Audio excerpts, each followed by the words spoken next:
অনেকেই আছেন যারা বিশাল বড়লোক ঘরে বিয়ে করেছেন, বিশাল পয়সাওয়ালা স্বামী, কিন্তু জীবনটা খাঁচায় বন্দি।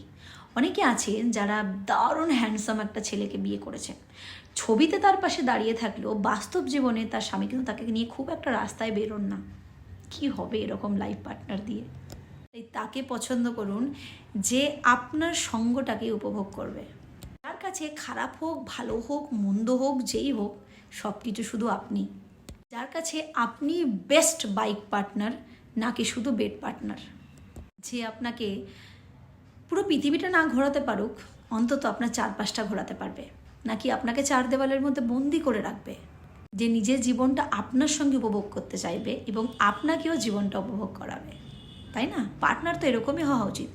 আর যদি বলি পয়সা, তা নিজে রোজগার করার ক্ষমতাটাও রাখুন না, দেখবেন জীবনটা অন্যরকম হবে।